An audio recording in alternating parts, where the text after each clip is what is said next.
On va résumer la deuxième partie du joueur d'échecs de Stefan Zweig. Donc on se rappelle dans le résumé précédent que le jeune garçon qui s'appelle Mirko Czentovic a été décelé comme étant un très bon joueur d'échecs. Donc il est coaché pour devenir un professionnel et en 6 mois il devient excellent. Mais il a une particularité, il a quelque chose de très spécial qui est un défaut que les autres joueurs n'ont pas. C'est que lui, il est incapable de jouer une partie en réfléchissant dans sa tête sans avoir un échiquier en bois devant lui. Il n'est pas capable d'imaginer les pièces, de réfléchir dans l'abstrait. Et donc, chaque fois qu'il voyage ou qu'il va quelque part, il emporte toujours un échiquier avec lui parce qu'il a besoin de voir les pièces pour pouvoir faire sa stratégie. Donc, à 17 ans, il a déjà une douzaine de prix et à 18 ans, il devient champion de Hongrie et champion du monde. Et en fait, sa stratégie, elle est simplement de réfléchir implacablement. Pourtant, c'est quelqu'un qui n'a pas d'imagination, qui n'a pas d'originalité, qui n'a pas de culture. Et tous les autres joueurs talentueux, ils tombent devant lui parce que c'est lui qui gagne à chaque fois. Donc Stefan Zweig, il compare, il dit par exemple, Napoléon, il a perdu devant Kutuzov. Alors Kutuzov, quand on recherche, c'est quelqu'un qui pratiquait la politique de la terre brûlée. C'est-à-dire que chaque fois que Napoléon avançait sur ses terres, eh ben lui, il brûlait tout ce qui lui appartenait. Comme ça, quand les troupes arrivaient, eh ben, ils crevaient de faim, ils n'avaient plus rien à piller parce que tout était détruit. Il cite une autre bataille qui est celle de Fabius Cunctator. Je ne connaissais pas non plus, j'ai été chercher, et en fait c'est un homme politique et militaire romain, donc c'est à l'époque de l'Antiquité, qui a refusé de se battre contre un général de Carthage et qui a usé les troupes en étant immobile, quoi. Bref, Stefan Zweig, il compare ce jeune champion à ces grandes personnes de l'histoire qui ont été très persévérants, on va dire. Et finalement, il dit, dans les grands joueurs d'échecs, il y a des philosophes, des mathématiciens, des gens au tempérament calculateur, imaginatif et souvent créatif. Mais lui, qui était un gros lourdeau, c'était un outsider. Ça veut dire celui dont personne ne pense qu'il peut gagner. Et donc ce garçon, qu'est-ce qu'il fait en grandissant? Donc il continue à remporter à peu près tous les championnats auxquels il participe, mais tout le monde se moque de lui, parce que c'est un garçon qui est considéré comme grotesque. Dès qu'il a fini de jouer, il est malhabile et les autres trouvent qu'il y a de quoi en rire. En plus, il a un côté de vieux paysan, c'est-à-dire que il essaye de gagner de l'argent. Il n'est pas fair-play, il ne fait pas les choses pour la gloire. Lui, il va loger dans des hôtels modestes quand il part en tournée pour ses championnats.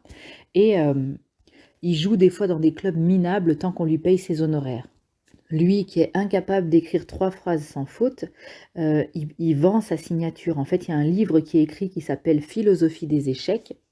Et en réalité, c'est un étudiant qui l'écrit, qui raconte la vie de cet homme-là, et lui ne fait que la signer.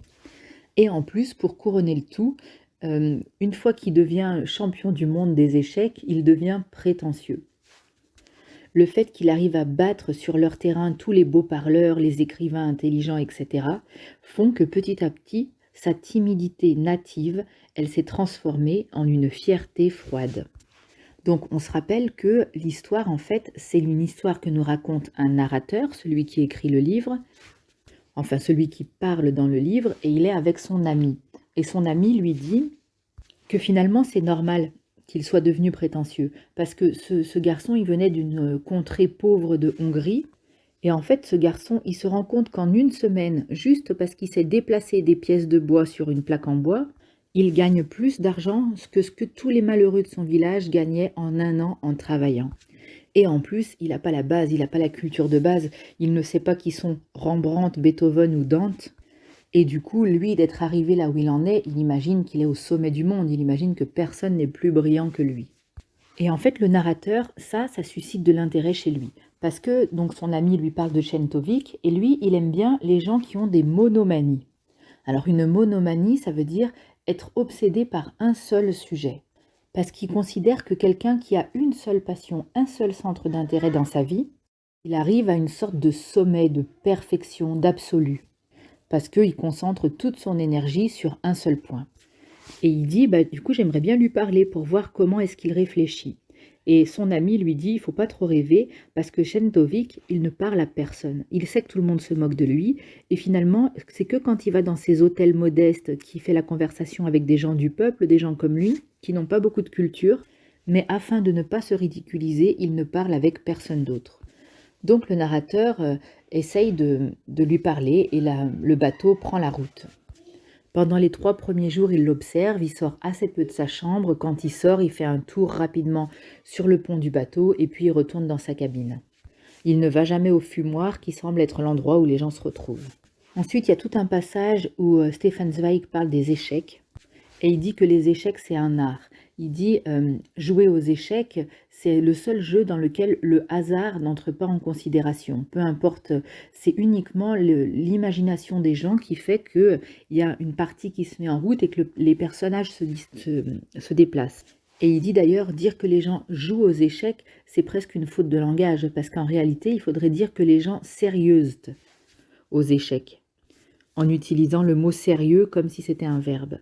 Et il dit que pour beaucoup de gens qui sont passionnés par les jeux d'échecs, à l'époque de la physiognomonie, si j'arrive à le prononcer, c'est une science qui considère que les gens ont des traits de caractère ou des capacités intellectuelles en fonction de la forme de leur crâne. Bon, c'est une science qui a disparu, hein, on s'est rendu compte que ça ne marchait pas comme ça. Mais il dit qu'à cette époque-là, il y en a beaucoup qui auraient payé cher pour pouvoir examiner le cerveau de Czentovic, voir où se trouvait la bosse des échecs. Il dit aussi, c'est à devenir fou de penser qu'il y a des gens pendant 10, 20, 30 ans qui passent leur vie à tenter d'acculer un roi de bois dans un angle sur une planche en bois. Et du coup, lui, il veut absolument rencontrer Czentovic. Et pour l'appâter, il fait un espèce de stratagème. Il se dit qu'il va aller dans le smoking room et qu'il va commencer à jouer aux échecs avec sa femme pour attirer l'attention de Czentovic. Il dit que lui, il n'est pas très fort aux échecs, sa femme l'est encore moins que lui, mais rapidement, il y a des badauds qui viennent regarder la partie. Et entre autres, il y a un nouveau personnage qui arrive dans ce livre et c'est McConnor.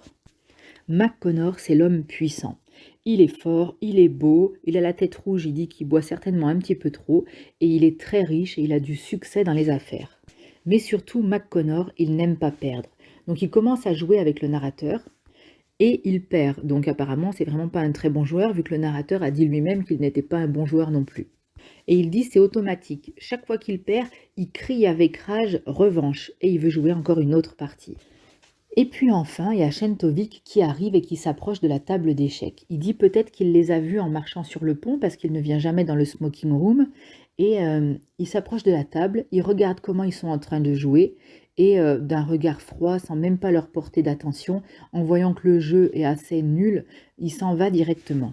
Du coup, le narrateur, il est un peu vexé quand même. Et il dit à O'Connor, il dit, ah ben voilà, il nous a pris de haut parce qu'on n'est que des joueurs de 3e ordre. Et lui, c'est un grand maître des échecs.